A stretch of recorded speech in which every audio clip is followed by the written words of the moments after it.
World Health Organization partners Ondo State to prevent cholera outbreak. On the foreign scene, Joe Biden vows to continue his re-election campaign. And in sports, Super Falcons to face Canada in friendly ahead 2024 Olympic Games. Now the details. I am Dele Agadumo. In a bid to create wealth and employment for the teeming youths in the state, Governor Babajide Sanwo-Olu has launched Labour Market Information System. The Labour Market Information System is a network of stakeholders as well as an online platform to communicate data and information related to the job market in the state.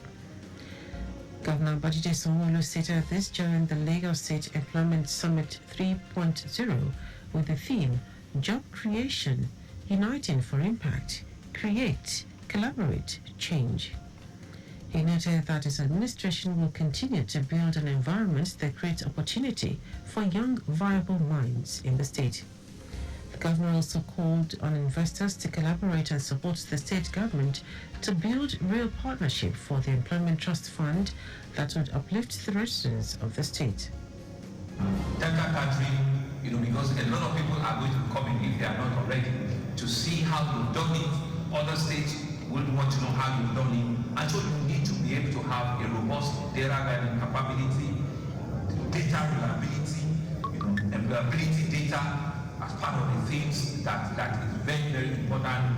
The future of work, skills that is required to ensure that you'll be able to meet not today's needs but future needs.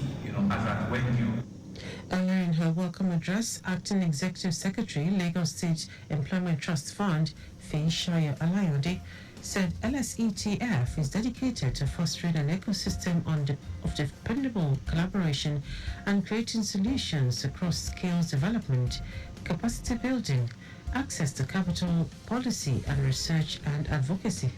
This event today is saying to all of our stakeholders that we have a call to action to make sure in our little space we're not working in silo, that as we create, we need to collaborate and we need to make change and impact in Lagos State. So that's the call to action for everyone here today. We need to unite for impact to create that job while we collaborate and create change in Lagos. Also, the keynote speaker, Chairman Fit Foundation, Fola Adiola, said the summit will help develop business guide and empower young people. Lagos State Government says it will continue to chart the course for strengthening resilience initiatives to accelerate growth.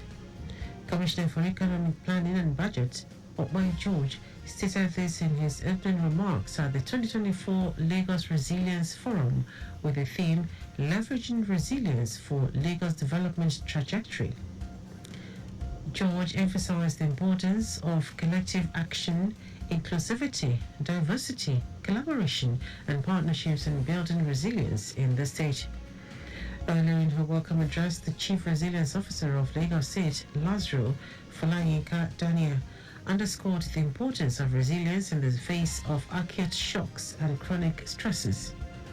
Daniel highlighted the achievements of Lazaro, including the development of the Lagos Resilience Strategy, which provides a framework for protecting Lagos against present and future shocks and stresses. Stakeholders in the health sector have urged the federal government to increase the budgetary allocation for the sector in order to bridge the gaps in service delivery. They made the call at the Lagos AfriHealth Conference and exhibition themed Rapid Growth of Healthcare Entrepreneurship in Lagos State. Lagos State Chairman, Healthcare Providers Association of Nigeria, Biola Paul Ozie, called for a more innovative approach to tackle a mirage of challenges facing the sector. On his part, Chairman of Chief Medical Directors in Nigeria, Mbasi, noted that the health sector had received a fair boost under the present administration.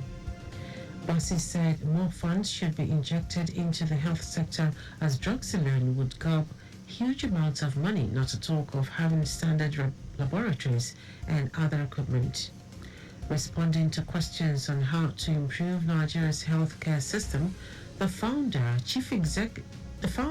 executive director, AfriHealth Development Foundation, Chijoke Bello said there has to be a holistic approach to reposition Nigeria's health sector.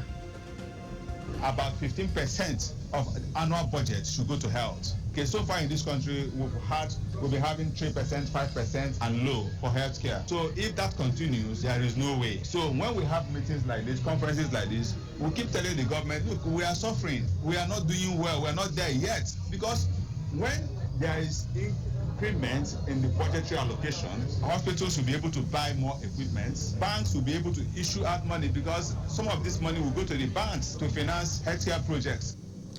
Our correspondent Adirayo Ijuwolaya reports that the three-day conference and exhibition aims to draw government's attention to the grey areas to bedevil in Nigeria's health sector. Now to the rest of the stories. The World Health Organization, WHO, has donated some infection and prevention and control materials to the Ondo State Ministry of Health as part of the efforts to help prevent cholera outbreaks.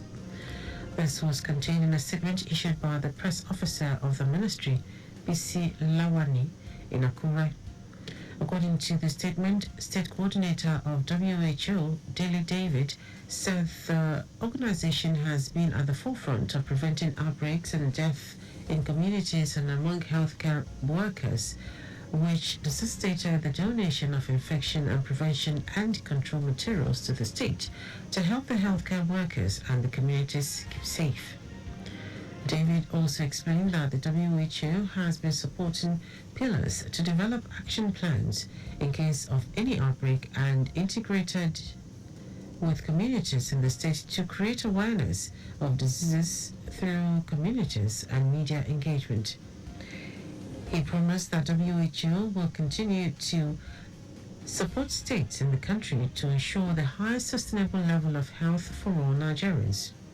The State Commissioner for Health, Banji Ajaka, while receiving the IPC materials, emphasized that Ondo State had recorded 2 cases of cholera in March this year, and the state was able to curtail the outbreak in Okitiukpa local government area of the state as a result of its preparedness to combat the disease.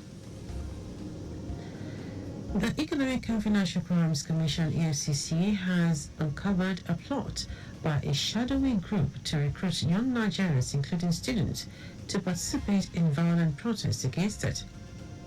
The Anti-Graft Commission said in a statement signed by its head of media and publicity, Dele Agadumo, that the plot is part of a larger design to corrupt elements to destabilize the country and disrupt the Commission's efforts to tackle cybercrime and corruption. The Commission urged parents, guardians, and heads of tertiary institutions to take responsibility to ensure their wards were not recruited into the plot.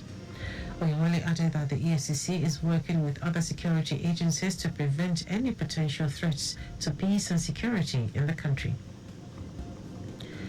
Now to foreign news.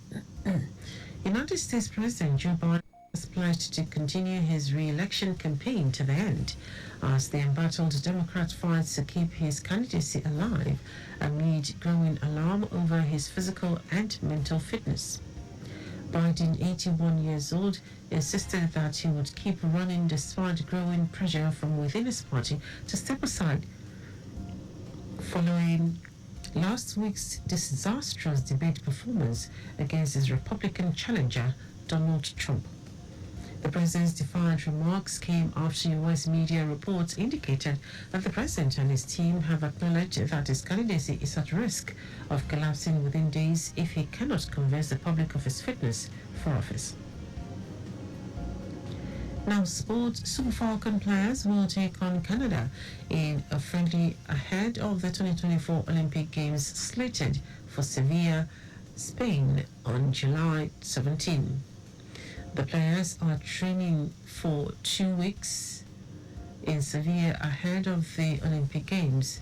The team will face world champions Spain, Japan, and Brazil in Group A at the Olympics, while Canada is pitched against hosts France, Colombia, and New Zealand. Their first game against Brazil comes up at the Stade Bordeaux on the 25th of July, before confrontations with Spain on the 28th and Japan on the 31st of July. The matches against Spain and Japan will be held at the Stade de la Beaujour in Nantes, where the Super Eagles famously defeated tournament favourite Spain 3-2 in a memorable game at the 1998 FIFA World Cup finals. And that is our news at noon. Just before we go, maintain adequate distance from the vehicle ahead of you to avoid collision. You can follow us and like all our various social media platforms: X Traffic Radio 961, Facebook Lagos Traffic Radio 96.1 FM, Instagram Lagos Traffic Radio 961. Subscribe and watch our news and programs live on YouTube at Traffic Radio 961. You can also visit our website at trafficradio961.ng. Did you know that the Sanwo-Olu administration deployed traffic lights and CCTV cameras in strategic places in the state?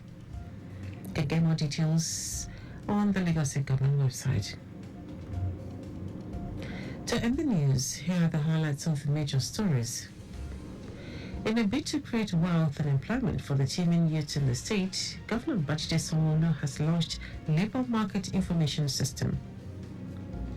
The World Health Organization has donated some infection and prevention and control materials to the Ondo State Ministry of Health as part of efforts to help prevent cholera outbreak. Also told you that United States President Joe Biden has pledged to continue his re-election campaign to the end as the embattled Democrat fights to keep his candidacy alive amid growing alarm over his physical and mental fitness. And in sports, Super Falcon players will take on Canada in a friendly ahead of the 2024 Olympic Games. For contact in the newsroom, send a message to info@trafficradio961.ng. That is today's broadcast compiled by Adesua Ejayoka. I am Dele Agadumo. Good afternoon. Thank you.